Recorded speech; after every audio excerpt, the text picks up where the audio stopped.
Good morning student. जैसे कि मैं आपके लिए लेके आ गया हूँ क्लास 6 का अंडरस्टैंडिंग डाइवर्सिटी का पॉलिटिकल साइंस का चैप्टर फर्स्ट, और इसका सेकंड पार्ट है। पहले पार्ट में मैंने आपको इसके बारे में बता दिया था। अब मैं आपको डाइवर्सिटी के सेकंड पार्ट के बारे में बताता हूँ। Making friends. Do you think it is would be easy for you to make friend with someone who was very different from you? Read the following story and think about these.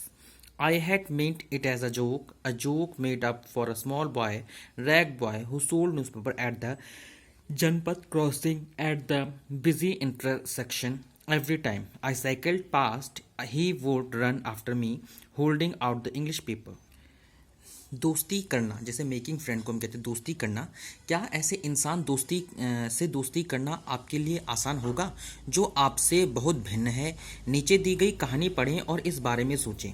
मैंने इसे एक मजाक की तरह लिया, और मजाक जो कि फटे पुराने कपड़े पहने उस छोटे से लड़के के लिए था जो जनपद के भीड़ भाड़ वाले चौराहे की लाल बत्ती पर अखबार बेचता था। मैं जब भी वहां से साइकिल से गुजरता, वह अंग्रेजी का अखबार हाथ में लहराते हुए मेरे पीछे भागता और उस दिन की सुर्खियों को हिंदी अंग्रेजी के मिले जुले शब्दों में चिल्लाकर सुनाता रहता। And screaming out the evening headlines in a mixture of Hindi and English words. This time I stopped by the pavement and asked for the Hindi paper. His mouth fell open.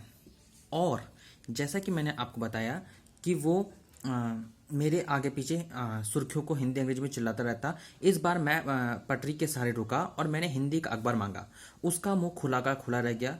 उसने पूछा, मतलब आपको हिंदी आती है? You mean you know Hindi? He asked. Of course I said as I paid for the paper. क्यों, तुमने क्या सोचा? वह रुका। पर आप लगते तो बड़े अंग्रेज हैं। वह बोला, मतलब कि आप हिंदी पढ़ भी सकते हैं? Why, what did you think? He paused. But you look so on Angrez. He said, you mean you can even read Hindi? Of course I can, said this time a little impatiently. I can speak, read and write Hindi. Hindi is one of the subject I study in school. Subject? He asked. How could I explain what a subject was to someone who had never been to school? Well, it is something, I began, but the light changed and the honky behind me grew a hundredfold, and I let my be pushed along with the rest of the traffic. अब लड़का कहता है कि हाँ बिल्कुल मैं हिंदी पढ़ सकता हूँ। इस बारे में थोड़ा अधीर होते हुए बोला, मैं हिंदी बोल भी सकता हूँ, पढ़ भी सकता हूँ और लिख भी सकता हूँ।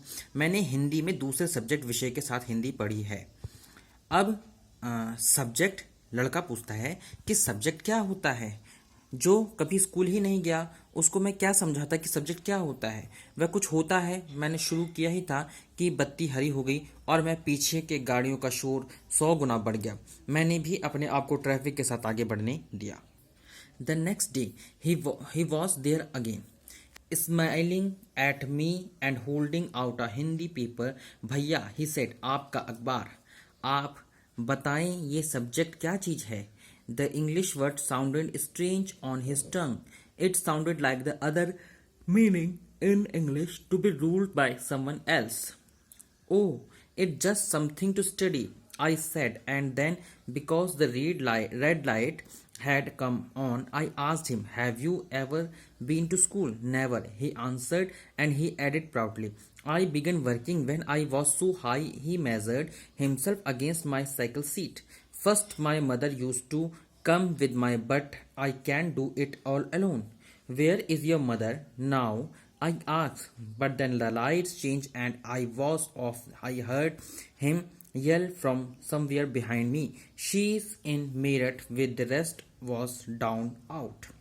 अब क्या हुआ कि अगले दिन वो लड़का फिर से वहां पर था और वह मुस्कुरा रहा था और मेरी तरफ हिंदी का अखबार बढ़ाते हुए उसने कहा, भैया आपका अखबार, अब बताइए ये सब्जेक्ट क्या चीज होती है? अंग्रेजी का यह शब्द उसकी जबान पर अजीब लग रहा था। ऐसा लगा मानो अंग्रेजी में सब्जेक्ट शब्द का जो दूसरा अर्थ है वह प्रजा, उस अर्थ में वह उसका प्रयोग कर रहा था। ओह, यह कुछ पढ़ाई लिखाई से संबंधित है, मैंने कहा। उसके बाद चूंकि बत्ती लाल हो गई थी मैंने पूछा, तुम कभी स्कूल गए हो? कभी नहीं, उसने जवाब दिया। फिर बढ़ाते हुए उसने गर्व से कहा, मैं जब इतना ऊंचा था तभी से मैंने काम शुरू करना शुरू कर दिया था। उसने मेरी साइकिल की गद्दी के बराबर अपने आप को नापा। पहले मेरी माँ मेरे साथ आती थी, लेकिन अब मैं अकेले ही काम कर लेता हूँ। अभी तुम्हारी माँ कहाँ है? मैंने पूछा, पर तब तक बत्ती हरी हो गई और मैं चल पड़ा। मैंने उसे अपने पीछे कहीं चिल्लाते हुए सुना कि वह मेरठ में है और उसके साथ बाकी ट्रैफिक के शोरगुल में डूब गया। My name is Samir, he said the next day, and very shyly he asked what years it was. Incredible, my bicycle wobbled. My name is Samir too. I said what? His eyes lit up. Yes, I grinned at him. It's another name of Hanuman's father. You know, so now you are Samir Ek and I am Samir Do. He said triumphantly something like that. I answered, and then I held out my hand. Haath milao Samir Do. His hand nestled in mine like a little bird. I could still feel its warmth as I cycled away. अब अगले दिन मेरा नाम समीर है और उसने अगले दिन कहा और बड़े शर्माते हुए मेरा नाम पूछा, और आपका नाम क्या है? यह तो बड़े आश्चर्य की बात थी कि मेरी साइकिल डगमगाई। मेरा नाम भी समीर है, मैंने बताया।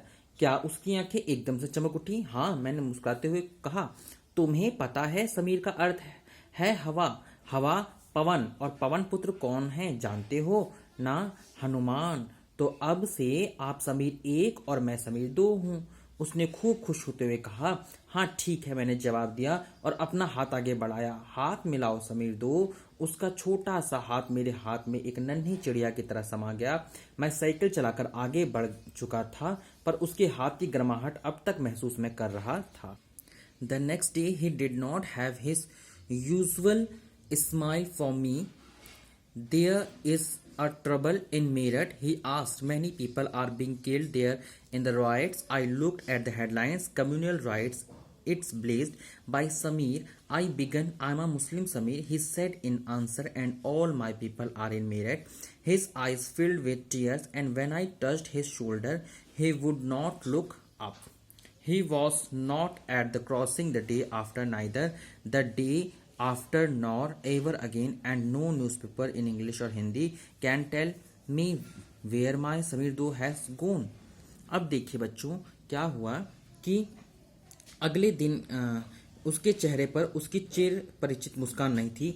मेरठ में बड़ी गड़बड़ हो गई थी। उसने कहा कि वहां दंगों में बहुत लोग मारे गए हैं। मैंने मुख्य अखबार की सुर्खियों की तरफ देखा। बड़े बड़े अक्षरों में लिखा था कि सांप्रदायिक दंगे। लेकिन समीर, मैंने शुरू किया ही था कि मैं मुस्लिम समीर हूँ। वह बोल पड़ा, और मेरे सभी लोग मेरठ में हैं। उसकी आंखें भर आईं जब मैं उसके कंधे पर हाथ रखा। उसने नजर ऊपर नहीं उठाई। Name 3 ways in which Samir Ek and Samir Do were different. Did these differences prevent them from becoming friends? Sameer एक और समीर दो में कोई 3 अंतर लिखिए। क्या ये अंतर उन्हें दोस्त बनने से रोक पाए हैं? इसका जवाब आप मेरे को कमेंट बॉक्स में जरूर दीजिएगा। While Samir Ek is more familiar with English, Samir Do speaks Hindi.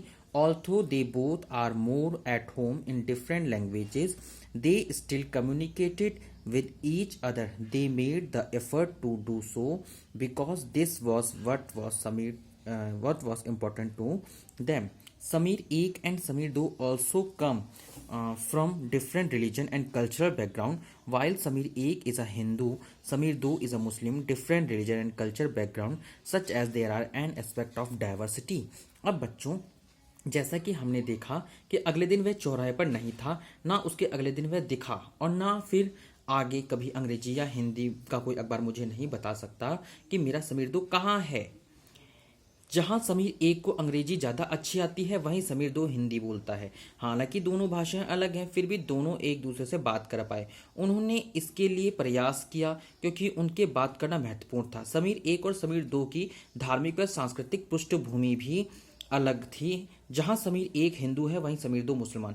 दोनों में दोस्ती हुई क्योंकि दोनों दोस्ती करना चाहते थे। खान पान, पहनावा, धर्म, भाषा आदि की ये भिन्नताएं विविधता के पहलू हैं।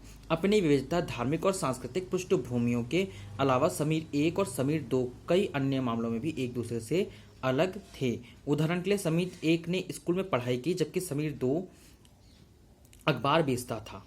समीर 2 को स्कूल जाने का मौका मिला ही था और मौका मिला ही नहीं। अपने संभवतः अपने इलाके में ऐसे कई लोगों को देखा होगा जो गरीब हैं और जिनकी भोजन, घर, कपड़े की जरूरत भी पूरी नहीं हो पाती है। यह फर्क उस फर्क से अलग है जिसके बारे में हमने पहले पढ़ा। यह विविधता का रूप नहीं बल्कि गैर बराबरी का रूप है। और गैर बराबरी का मतलब यह है कि कुछ लोगों के पास ना अवसर है और ना ही जमीन या पैसे जैसे संसाधन जो दूसरों के पास हैं। इसलिए गरीबी और अमीरी विविधता का रूप नहीं है, यह लोगों के बीच मौजूद असमानता यानी गैर बराबरी है। अब यहाँ पे बताता है कि make a list of the festival that might have been celebrated by the Sameer 2, Sameer 1, Sameer 2। Can you think of a situation in which you made friends with someone who was very different from you. Write a story that describe this. देखिए बच्चों, यहाँ पे क्या कहता है कि उन त्योहारों की सूची बनाइए जो हो सकता है कि समीर 1 और समीर 2 मानते हों। समीर 1 और समीर 2, क्या आप ऐसी किसी परिस्थिति के बारे में सोच सकती हैं जब आपने उससे दोस्ती की जो आपसे बहुत अलग हो। इसका वर्णन एक कहानी के रूप में जरूर कीजिए। In addition to their diverse religion, culture and background, there are other ways cultural background, there are other ways in which Sameer 1 and Sameer 2 are different from each other. For example, while Sameer 1 goes to school, Sameer 2 sells newspaper.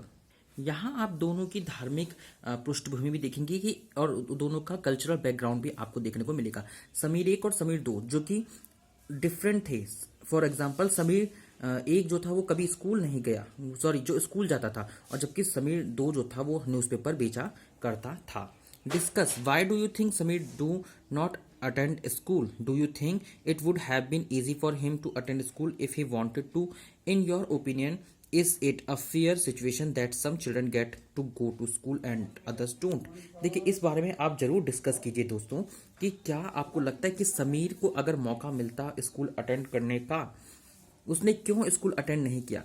Do you think it would have been easy for him, क्या उसके लिए ये सरल था school जाना। आपके opinion से आपको क्या लगता है ये आप मुझे ज़रूर बताइए। Sameer 2 did not have opportunity to attend school. Sameer 2 को कभी ये अपॉर्चुनिटी ही नहीं मिली कि वो स्कूल को ज्वाइन कर सके। Perhaps you have notice that there are several people in the area where you live who are poor and who don't have enough to eat or where and sometimes not to even place to live. आपने अपने अड़ोस पड़ोस में ऐसे बहुत सारे लोग देखे होंगे जो गरीबी रेखा से बहुत नीचे हैं, जिनके पास खाने, रहने और यहाँ तक कि पहनने तक के लिए अच्छे कपड़े भी नहीं हैं, और कई बार इनके पास रिसोर्सेज भी नहीं रहता है। लेकिन इसका मतलब ये नहीं है कि ये डाइवर्सिटी है, ये डाइवर्सिटी नहीं, ये इनइक्वलिटी है, इसे हम इनइक्वलिटी कहेंगे। The caste system is another example of inequality. अब बच्चों, हमारे यहाँ जाति व्यवस्था भी गैर बराबरी का या असमानता का एक दूसरा कारण है। According to this society was divided into different groups depending upon the work that people did and they were supposed to remain in those groups. So if you are parent and were potter, you could only become a potter, nothing else. This system was considered irreversible, and because you were not supposed to change your profession, it was not considered necessary for you to know anything more than what you needed in your profession. This created a situation of inequality. You will read more about this and other inequalities in the following chapters. अब दोस्तों, इसमें मैंने आपको जिस प्रकार से बताया कि कास्ट सिस्टम भी एक अलग पहलू इसके बारे में है कि जाति व्यवस्था असमानता का एक और उदाहरण है। इस व्यवस्था में समाज को अलग अलग समूह में बांटा गया है और इस बंटवारे का आधार था कि लोग किस किस तरह का काम करते हैं, लोग किस जाति में पैदा होते हैं, उसे बदल नहीं सकते हैं। उदाहरण के लिए, अगर आप कुम्हार के घर में पैदा हो गई हैं तो आपकी जाति कुम्हार ही होती है, आप बस वही बन सकती हैं। कोई व्यक्ति जाति से जुड़ा अपना पेशा भी नहीं बदल सकता था, इसलिए उस ज्ञान के अलावा किसी अन्य ज्ञान को हासिल करना जरूरी नहीं समझा जाता था। इस गैर बराबरी पैदा हुई। आप इस बारे में अगले पाठ में जरूर पढ़ेंगे।